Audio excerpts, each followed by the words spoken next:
მოგესალმებით, არასამთავრობო ორგანიზაცია პოზიცია გურამ ადამაშვილი. ჩვენმა ორგანიზაციამ შეისწავლა დევნილთა სამინისტროში 2012 წელს გაცემული პრემიები და ვფიქრობთ, რომ თანხები, რომელიც ბიუჯეტიდან ფინანსდებოდა და რომელიც იხარჯებოდა, უნდა მოხმარებოდა დევნილებს, მით უმეტეს იმ პირობებში, რა პირობებშიც 2012 წელს ისინი იმყოფებოდნენ.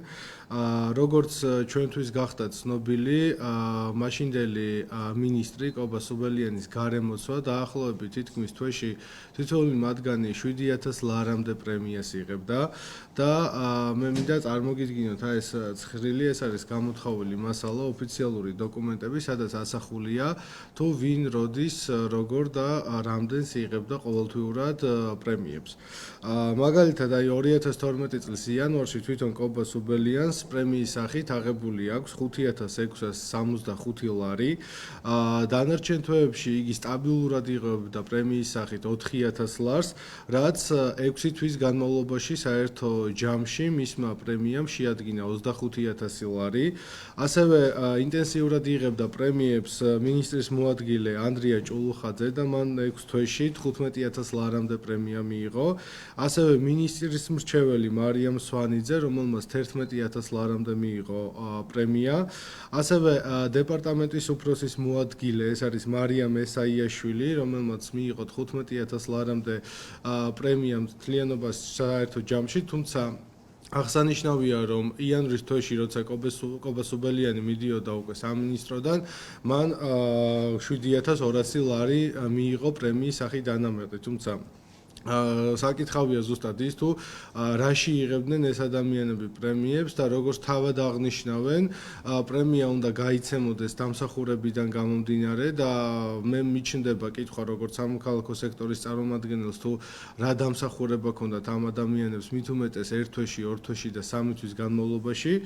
ასევე 8000 ლარი პრემიის სახით აღებული აქვს დევნილთა დეპარტამენტის უფროს კობა ხუბუნაიას.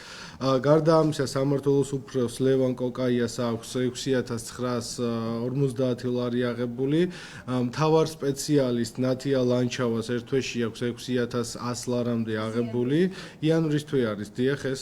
ასევე შიდა აუდიტი ალექსანდრე გახარაიას აქვს 6300 ლარამდე თვეში აღებული და ყველაზე დიდი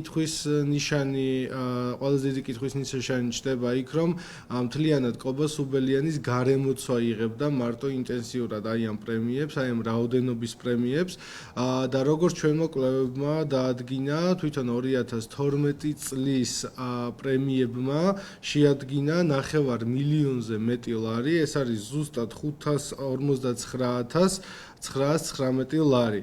ასევე მოსახლეობას ალბათ კარგად ახსოვს ის პერიოდი, როდესაც კობა სუბელიანი მინისტრობიდან მიდიოდა და სუბელიანი ჩაანაცვლა დალი ხომერიკმა.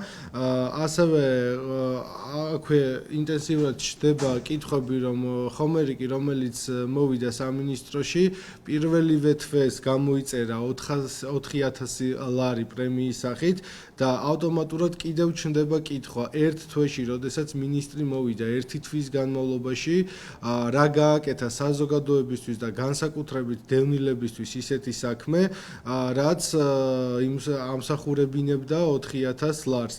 აქ არის, რა თქმა უნდა, ძალიან ბევრი კითხვები, ასევე თვითონ ხომერიკის გარემოცვაც საკმაოდ სოლიდურ პრემიებს იღებდა და 4 თვის განმავლობაში, სანამ თვითონ ხომერიკი იყო მინისტრობის პოსტზე, მის გარემოცვას დაახლოებით 13000 ლარამდე აქვს პრემიის სახით აღებული და ჩვენი ინფორმაციით უბრალოდ საეჭვოა ეს ფაქტები.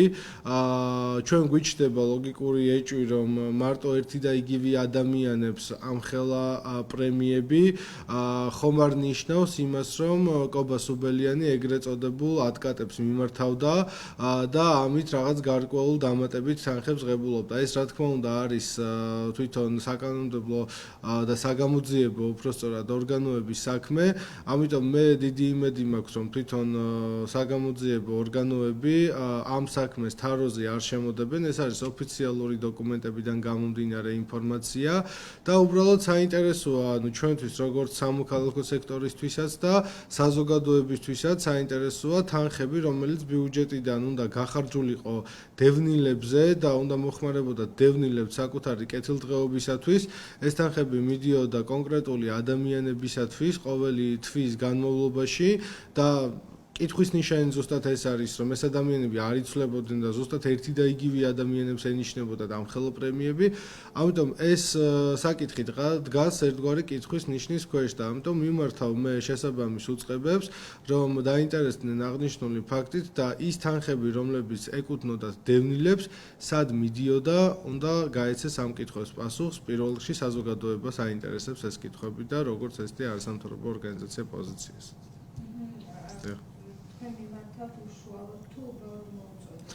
მე თქვენი ბრიფინგის საშუალებით მინდა მოუწოდო პროკურატურას, რომ აღნიშნული საქმე არ შემოდოს თაროზე, დაინტერესდეს, იმიტომ რომ ეს არის ძალიან მნიშვნელოვანი. აქ არის საუბარი 9 მილიონ ლარზე საუბარი იმ თანხებზე, როცა სხვა უწყების თანხა არის, ისიც საგანგაშოა, რა თქმა უნდა, მაგრამ როცა დევნილებს ეხებათ საქმე და მათ კეთილდღეობას ეხებათ, დევნილები ეს ის კატეგორია, რომლებიც იძულებით არიან გადაადგილებული და მათი ბრალეულობა ტერიტორიული დატოვების თვალსაზრისით არანაირად არ მდგომარეობს არაფერში.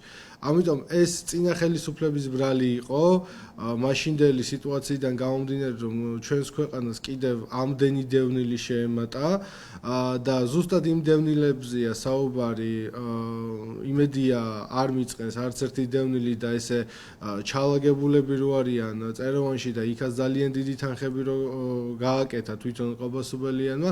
ეს არის თვითონ ფაქტი, რომელიც აუცილებლად უნდა იქნეს გამოძიებული და ეს არ უნდა იყოს რაღაცა გარკვეულ თაროზე შემოდებული და ეს არის დოკუმენტი ოფიციალური, რაც ჩვენ გამოვითხოვეთ. აქ აბსოლუტურად არის ასახული ცხრილი სახით, ვინ, რომელ თვეში, რა დამსახურებისთვის, რის გამო აიღო ამ ხელაპრემიები.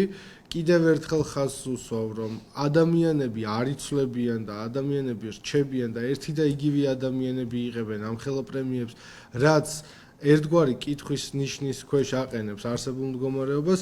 ამიტომ ეს საქმე არის გამოსაძიებელი და მე ვფიქრობ, რომ საზოგადოებამ უნდა იცოდეს სიმართლე, როდესაც ისინი საუბრობენ პრემიებზე, როდესაც ისინი საუბრობენ რაღაცა დანამატებზე, გაიხსენონ თავიანთი წარსული და გაიხსენონ რა დამსახურებისთვის იღებდნენ ისინი ამ ხელაპრემიებს და არც წინა და არც დღევანდელ ხელისუფლებას ამ ხელაპრემიები რა თქმა უნდა არ ეკადრება აი ამ სიტუაციიდან გამომდინარე და ჩვენ როგორც ესეთი ორგანიზაცია ნამდვილად ვემხრობით იმას, რომ ადამიანმა პრემია უნდა აიღოს მართლა დამსახურებიდან გამომდინარე, მართლა სამუშაოს გადაჭარბებული შესრულებიდან და დადებითი შედეგიდან გამომდინარე უნდა მიიღოს პრემია, თუმცა არა ისე რომ მოვიდა ადამიანი ერთი თვეც არ არის ჯერ გასული და უცებ 4,000 ლარიან პრემიას იწერს რისთვის, რის გამო.